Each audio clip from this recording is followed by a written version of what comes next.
On February 2nd, 2012, an ordinary peaceful ferry journey turned into one of the deadliest peacetime ferry disasters in history.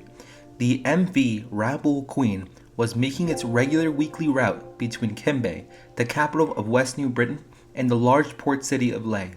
This routine route ended up becoming Papua New Guinea's worst maritime disaster of all time. The event resulted in hundreds of deaths and a full-blown investigation by national authorities, which resulted in 4 people getting accused of manslaughter. Assembled in Japan in 1983, the 155-foot medium-sized ferry was designed for short repetitive journeys. It was bought in 1998 by the Rabaul Shipping Company with the hope of furthering its market share in the South Asia ferry market. She has a total passenger capacity of 310, with room for about 12 crew members. The ship was pretty dated at the time of purchase. However, the ship did its job of getting from point A to point B. As you can tell from the map, Papua New Guinea is a small nation distinguished by its many islands. The Rabaul Queen was designed to bring the people of Kimbe to the city of Lae. Kimbe is a small city on the island of West New Britain with a population of 27,191. It is also the capital of the island. On the other hand, Lae is the second largest city in Papua New Guinea. The route was attractive for the people looking for better opportunities, looking to sell their products, and for people who were pursuing higher education. Without the option of the cheap ferry, the islanders would have to take a plane. With the average GDP per capita in Kimbe being less than $3,500, this would be unfeasible. On February 1st, 2012, the ship began boarding passengers hoping to embark to Lae at 10 a.m. Remember how I mentioned that the ship had a capacity of 310 passengers? Reports estimated that there were around 350 passengers on board. However, it is possible that there may have been over 500. Conditions on board the ship were described as packed and overloaded. The average passenger was around 30 years of age, but you had some who were as young as 5 years old. At this point, the ship had been part of Rabaul shipping for over 14 years, and the captains of the ship were very confident in their skills, maybe a little too confident. The ship could have been operating at 160%, which is dangerous for various reasons. It is common knowledge that overcapacity can have an increased chance of the ship swamping or capsizing. Swamping is a condition where the boat begins to fill with water. However, a less thought of issue is when a ship is at overcapacity, it is much more difficult to control. This can be exacerbated during times of inclement weather.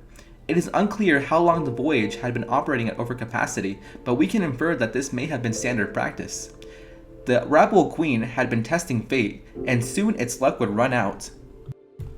On the day of the journey, trouble was already brewing. The Papua New Guinea National Weather Service had issued a warning that on the 1st of February, there was a gale wind alert which was expected to persist for the next 24 hours.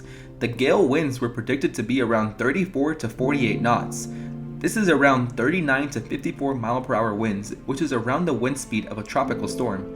These wind effects were expected to cause very rough and high seas, which would further complicate the journey. This prediction should have caused the ferry trip to be cancelled. However, in a twist of fate, the ship's owner and former captain, Peter Sharp, decided that he would ignore the weather warning. Peter had a fascination with weather phenomena, and in his free time he created his own weather forecasts. Peter was known as a stubborn free spirit who believed in his own intuition above anything else. Peter had read the report, but he wanted to check with his forecast before making a decision. When his weather predictions reported vastly better conditions than the National Weather Service, he just assumed that the Weather Service made a mistake. Believing to be correct, he gave the go-ahead to the captain of the ship, Anthony Sau. It was an overcast morning in Kimbe, and the weather felt just like any other day. It was around 78 degrees Fahrenheit, and there was a soft breeze which somehow made you feel warmer. The passengers were patiently waiting for their turn to board the increasingly packed boat. One survivor noted that the 20-hour trip required each person to bring their own essentials like water and food. One joked that each person should have brought their own oxygen. With no room to sit or lie down, the journey was far from comfortable. With everything ready to go, the ship started its embark to Lae. The first 5 hours of the journey started without much issue. However, some people on the boat started having an uncomfortable feeling with the journey. It was reported that as early as 6 hours into the trek, some people began noticing the storm-like winds. The captain, trusting Peter's forecast, assured the passengers that the weather forecast had nothing concerning, and that this voyage would be like any other. This confidence seemed to assure everyone because the captain had a great reputation on the island. However, as conditions continued to deteriorate, a somber mood was felt throughout the boat. A mother who was holding her 5-year-old baby was praying that the captain knew what he was doing. Then came the large waves. They were like mountains of water smacking the side of the already heavy boat. It felt like the ocean was trying to swallow them whole. The captain was now feeling the pressure of the situation. Anthony had to navigate increasingly choppier waves while he heard his passengers start to scream. While traveling through the Vidyas Strait, the rain and sea spray from the high waves caused passengers on the starboard deck to begin to get wet, which encouraged them to move to the interior. In his peripheral, Anthony swore he saw a man fall from the boat, but he wanted to believe he was hallucinating. He knew they weren't far away from their destination. It had only been about 17 hours since the boat left for Leh, and he knew that the port town of Finschhafen was only about an hour away. Anthony, being an experienced captain, knew the boat wouldn't hold out much longer. Waves were bringing water onto the boat, and he knew it was only a matter of time before the ship began sinking. The captain, desperate for any miracle, prayed for the safety of his crew and passengers. And just like that, he spotted land. It was Finschhafen. He felt adrenaline coursing through his body as he believed that they would make it. The Rabaul Queen was only 9 miles from shore when Anthony saw something he would never forget. The largest wave he had ever seen was coming in their direction. Anthony, desperate to avoid the collision, attempted to move out of the way. This would have been difficult in normal conditions, but the heavy boat, low visibility, and rough waters made the matter impossible. The captain could only stand and watch as his boat got slammed.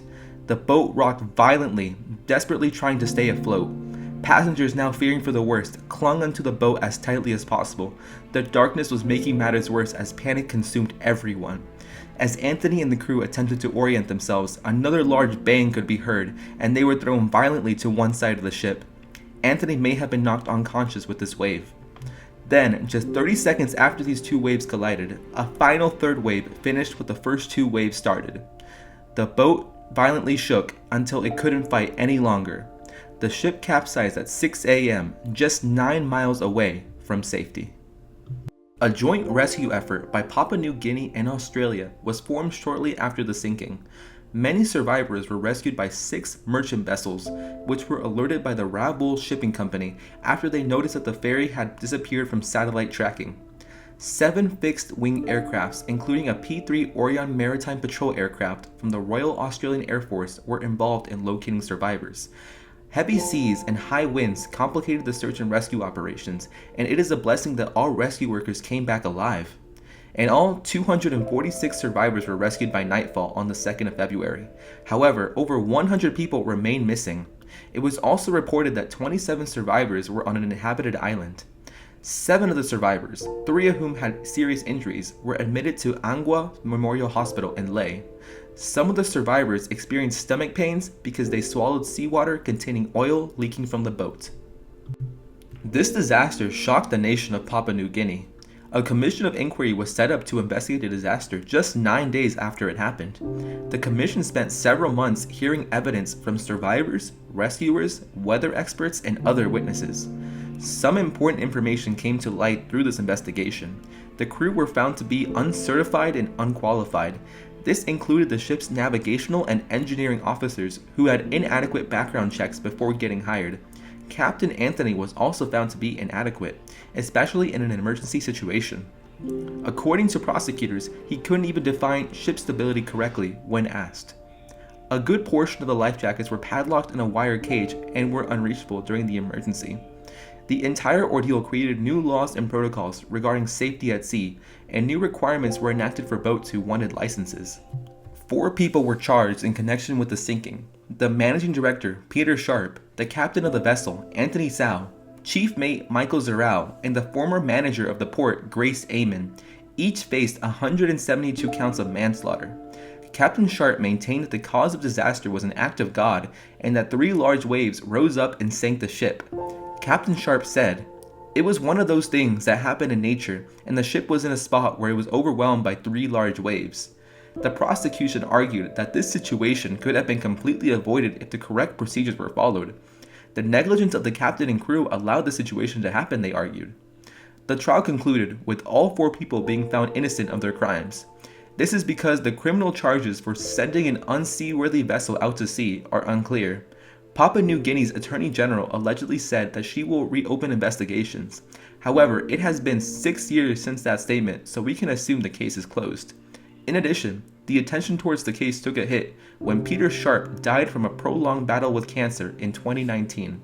This is one of the worst maritime disasters of all time. Official estimates range the deaths from 146 to 172. However, some sources claim that over 250 people lost their lives that day. Some families do not have closure as they still believe that the murderers were not punished for their actions. This story shows the dangers of arrogance and why safety procedures should always be enforced and followed. Hey everyone, thank you for making it to the end of the video. If you enjoyed the story, I would appreciate it if you would drop a like. If you like stories like these, consider subscribing as I plan to release more videos like this one. Do you think Peter, Anthony, and the crew were guilty? Let me know in the comments. See you in the next video.